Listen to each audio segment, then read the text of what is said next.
So the doctor has told you have spondylolysis. You're scared, you're upset, and you're really not sure what to do. Well, stick with me. Let's see if we can help with that some. Now, I'm not a doctor and I'm not a physical therapist. I'm a poor schmuck who is unfortunately tentatively diagnosed with spondylolysis not too long ago. I'm seeing a gentleman who's got his doctorate in sports physical therapy, and this video is going to be about what we've learned in this process. So, first of all, exactly what is spondylolysis? That's a fancy way of saying you've got a stress fracture in the pars region of your vertebrae. This is usually in your low back region. As I mentioned earlier, the pars region of the vertebrae is what is affected. The pars region is really the tiny bony little structures or links you see coming off of each vertebrae. These wings help hold the vertebrae in place. Spondylolysis is a stress fracture in that area, as shown. Now that you kind of have an idea of what this problem is, you've got to realize that you absolutely must deal with this. It is a serious problem, and it's a problem that can become chronic and not heal if you do not take care of it shortly.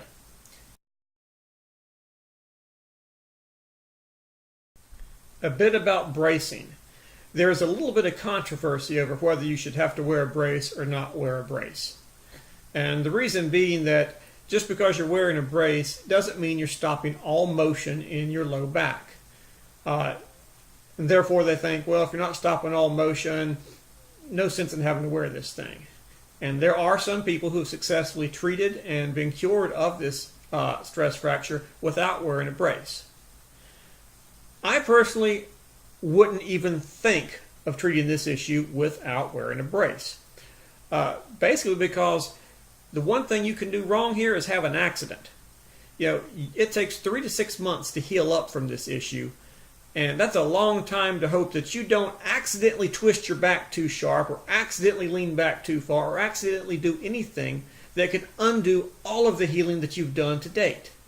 So you're going to be a lot safer wearing the brace. It's 23 hours a day, but it's going to be a lot better chance of you recovering with the brace. So my viewpoint is go ahead, get it on, quit your whining about worrying about the brace, suck it up, and put the brace on and let your body start to heal. One other thing about the brace that I'd like you to be aware of is I recommend not going to Amazon and buying just any old brace. Spend the money, go to a sports doctor, and let them get you a custom designed brace. You will be very happy that you did that as opposed to just buying something generic online.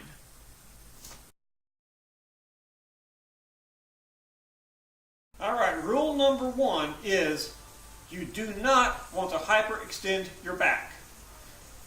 And basically all the rules that follow are about not hyperextending that back. So you do not want to wake up in the morning and stretch.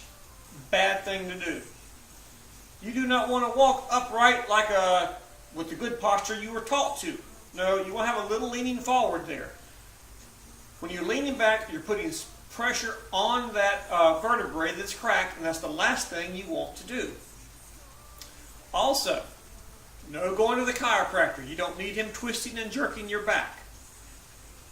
You're going to feel this dull ache in your back, and you're going to want to hyperextend. You're going to want to cross your legs over and twist like you want to pop that back. Again, very, very bad idea. Furthermore, I want you to make sure you're sleeping on your side. I know that's hard to do for some of y'all.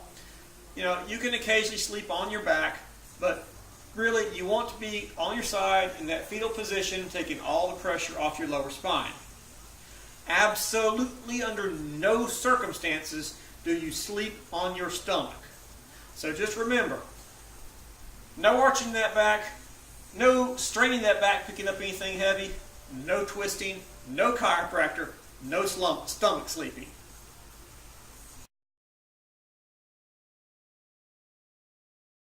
Okay, a bit about the therapy before we get started. This is going to be a part 1 of 2. You're going to do the therapy that we show you here for the first 1 to 2 months. And then after that, we're going to change things up a bit. That will be on a second video that should be online by the time you get your 6 to 8 weeks done. Also, there's a lot of exercises, a lot of stretches I'm going to be showing you. It's going to be a fairly lengthy video here and a lot to remember. So I'm going to put a summary of this on my website, fitmark.weebly.com. It will also include pictures and little short tutorials on how to do all of these little exercises in case you get confused or forget and don't want to have to keep replaying this video over and over. All right. So let's go downstairs to my gym and let's get this thing healed up. Follow me.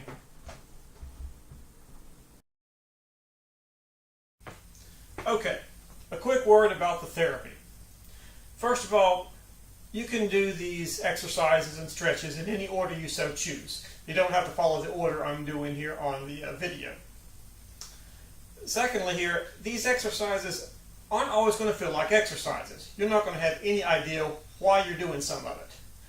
The reason being, when you develop an injury like this, your body is really concerned, so it tells all your big muscles to take over the job to handle supporting that spine. In reality, it's a bunch of small muscles' job to do that. And they tend to just give up and let the big muscles handle it. So what we're trying to do here is trigger a bunch of small muscles that aren't used to working again. So you're not going to get tired at these things. You're not even going to think you're working anything. What we're doing is training muscles that haven't been working to start firing again so they can support your low back and your core. The first exercise I'm going to show you here is simple. Take a band, anchor it against the door. I tend to throw one end over the other side of the door so it can't come through. In a kneeling position, you want your leg that's out to be the one that's closest to the door. Extend your arms up and simply pull the band down as so. And let's not let that thing flop around too much.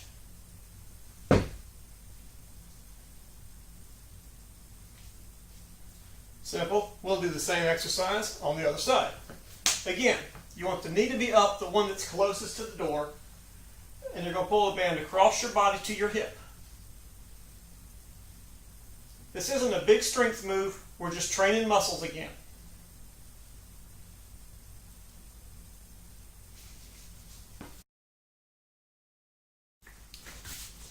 All right. The opposite of the chopping exercise we did where we had the band being pulled from the door is something called the supine lift. What I do is I take one end of the band and I put it on one foot. I lay down, and with my arms at my hip, I stretch the band to the opposite shoulder of my foot. So earlier, when we were chopping from shoulder to hip, now we're lifting from the hip to the opposite shoulder.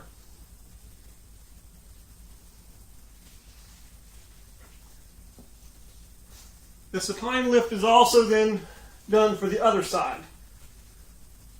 You can't see it on this video, but the band is on my right foot, which is probably left to you from what you're watching this. I'm going to my opposite shoulder.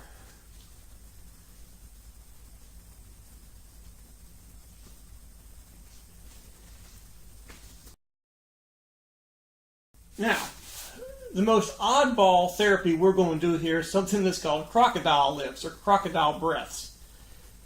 It's going to seem silly and you're going to feel a little hyperventilated, but simply you lay flat down on the ground.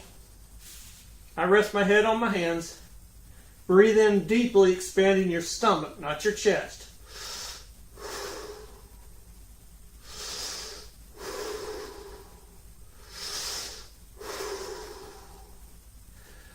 So it's important that your stomach is coming out when you breathe.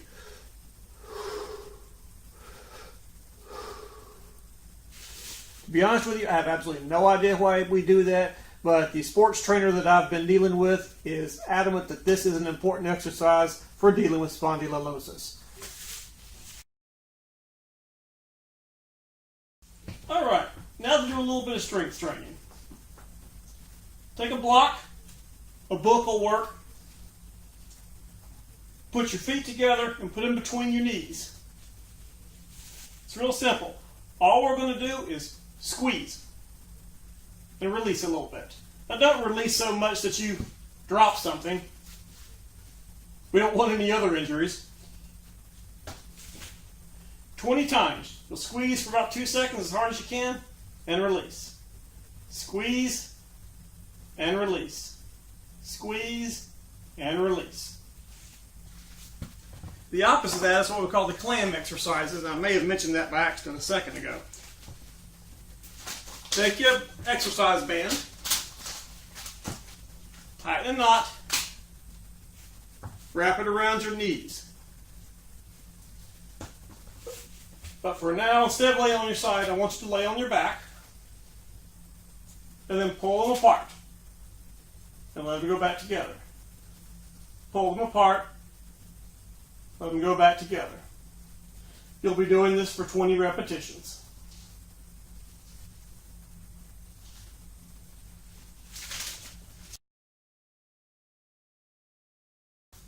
All right, our next exercise, I believe it's called the Multifidus activation. Don't ask me why or what that means. However, this is the first thing that you do that you're going to really feel some exercise in. It looks simple. Start by taking a towel and rolling it up, or you can get a book, just something that's about 1 inch thick. Put your knee on it.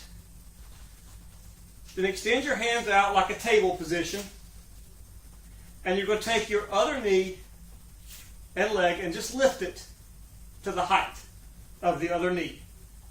So we're just lifting it about 1 inch off. However, we don't do it this quickly. The fun part is you lift and hold it for a count of 10. That's 10 seconds, not 1, 2, 3, 4, 5, 6, 7, 8, 9, 10. Set it down for a second and repeat. You're going to do this 10 times.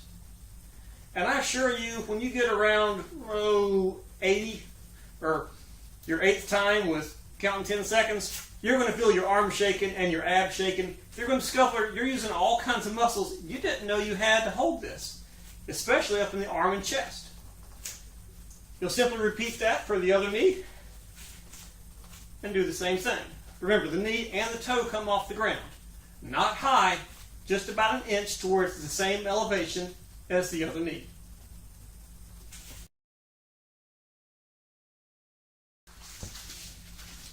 This exercise, you will realize, is very important. I think it's one of the most important ones that we do in this therapy. And that is, we're trying to loosen up our hamstrings. The majority of people that develop spondylolysis have got very, very tight hamstrings. And so getting those things stretched out is critical to getting better. This is also an exercise or stretch that you probably need to be doing the rest of your life so you don't have a recurrence of this issue. This is going to be a little bit different than your normal hamstring stretch. Normally, you just keep your leg on the ground and pull your leg back, your other leg back with your straps, rope, whatever you want to use.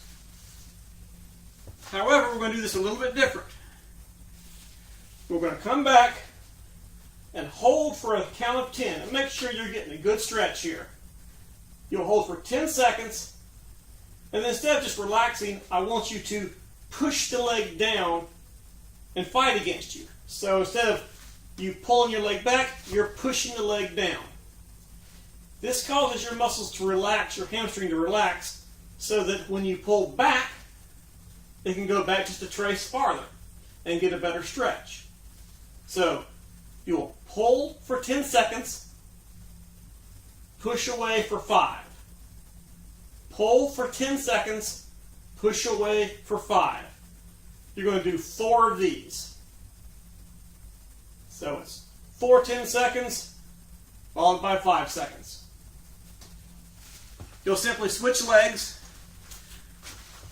This particular piece of therapy, unlike most of the others, which you do twice, you'll just do this one once.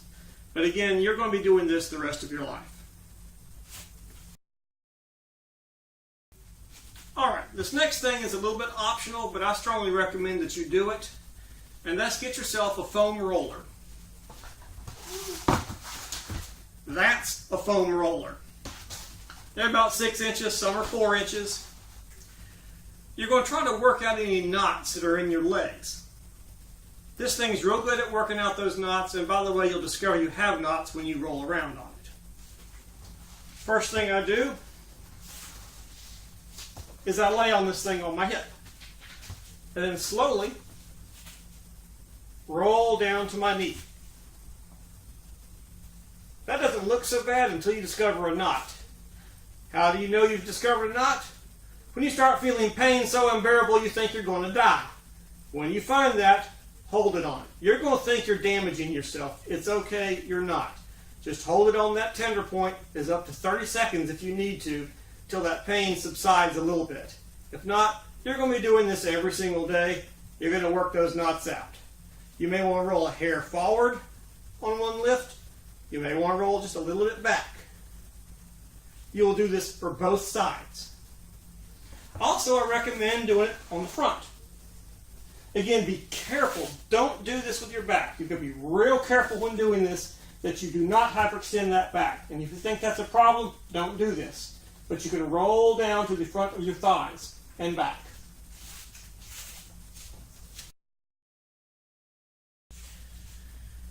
This exercise is a little bit challenging. It's a very simple exercise. It's called the plank. People in yoga tend to do it a lot, and it's something, again, if you're an athlete, you want to be doing this in your normal training. Now, however, this exercise, if you do it wrong, can make things worse. It's very important that you have proper form here. This will do probably as much as anything else for strengthening your core to help support your back. However, again, form is important. I'm sort of in a push-up position with my feet together. Now, a lot of guys in yoga, they call it plank because they want you to be straight as a plank, like this. Do not do that. That is hyperextending your back. If you'll notice, there's a little bit of an angle where my hips are, so that I'm not in a complete straight line. Now, what do you do once you're in this position? Nothing. You stand here and hold it. This is going to depend on your athletic ability. If you're new at this, you may just be able to do, say, 4 sets of 15 seconds. If you're a little stronger, 2 sets of 30 seconds. If you're stronger, maybe hold it a minute. It's important, though, that you do not hold this position to the point that you are shaking and trembling so bad or that you are overstraining yourself. You don't want to re-enter that back. A more advanced position, which I do myself, is what's called the Sphinx plank. You're holding your hands out like Sphinx. Notice again, slight angle with my hips. I'm not doing this mess. Hips up just slightly. You're not up like this, but just like this. The next exercise, called a bridge, is like it. And again, extremely important you do the right form. If you don't think you can do the right form, don't do it. This will develop the back muscles around your spine. Simple. Instead of laying face down, I'm face up, and I'll lift my hips off the ground. Again, this is easier than the plank. You can probably hold it a little bit longer, but you're going to do a few sets at the length of time you can handle it. Notice I'm straight or slightly like this, preferably a straight line. Do not do this. You are going to be tempted to. Do not do it. Again, keep that pelvis lower so you do not hyperextend that back.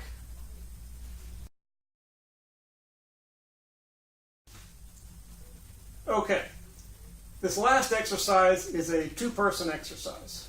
Unfortunately, I don't have my second person here with me, but we will describe what we need to do. Get yourself a broom handle or any straight rod that's got enough strength to have a little bit of push and pull on it. You'll hold your hands straight above your shoulders. This is one of those exercises whose purpose is to get your ab muscles to start triggering. It's going to trigger muscles that you're not used to using. This is not so much a strength exercise, just trying to get ab muscles that aren't normally working again. So what you'll have your partner, your friend, your wife do is come behind you, stand at your head, and they will pull this thing back, and you're going to resist them. Now, this does not have to be a real strong pull backwards, just a light pull. As soon as you start feeling little muscles contracting all around the perimeter of your abs, you're going to be at the right strength. She'll pull, or they'll pull for 20 seconds. After that, They're going to do the opposite. They will push and will push down. You'll resist that for 20 seconds.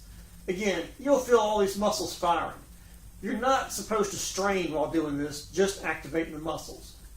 And lastly, get them to put their hand on both sides of yours to turn it both directions. Turn it this way for 20 seconds and this way for 20 seconds, while your job is to hold it straight out like this.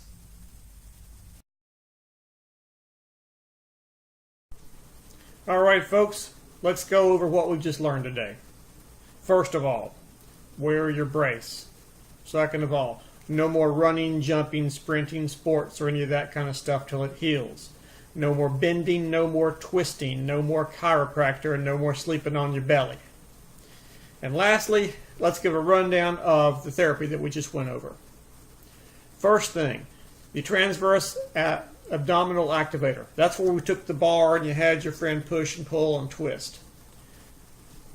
You'll do each position for 20 seconds and you'll do 3 sets of that. Crocodile breaths. It's where you lay on your stomach and breathe in. 2 sets of 20. Chops. That's where we took the exercise band, hung it on a door, and pulled down to our hip. 15 repetitions, 2 sets. Supine lift. That was the opposite of the chop. You lay on your back, put a band on one foot, and stretch it up to the other shoulder. 15 repetitions, 2 sets. Clams. That's where we wrapped the band around our knees and stretched our knees apart. 20 repetitions, 2 sets. Isometric hip adduction. Okay. Simply put, that's where you put the book between your knees and squeeze like heck. 20 repetitions, 2 sets. The multifidus activation. Okay, that was the one where you're just on your hands and knees lifting one knee up. You're going to do that 10 repetitions for each leg, each repetition being 10 seconds. And then you do 2 sets of that. There's also going to do the plank and the bridge. How long you do on that depends on your ability. If you've never done it before, just start with 4 sets of 15 seconds. Work your way up to 2 sets of 30 seconds. As you get stronger, you may want to do a minute or 2 minutes of each. Just make sure your form is correct on those. And lastly, your hamstring stretch, which you will do the rest of your life.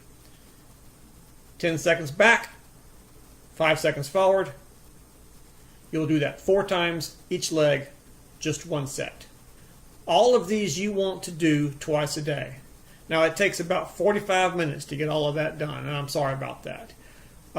You can get by with doing it just once a day, but twice a day really is twice as good, speeds up your recovery, and again, you want to get back to doing the things you want to do. Well, folks, if all of this stuff was too hard to remember, I'm putting a summary along with descriptions of each of these exercises and the protocol for doing them on my website, fitmark.weebly.com.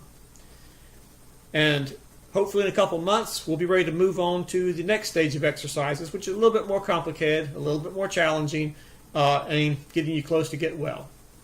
For everybody, God bless. I hope you get well soon.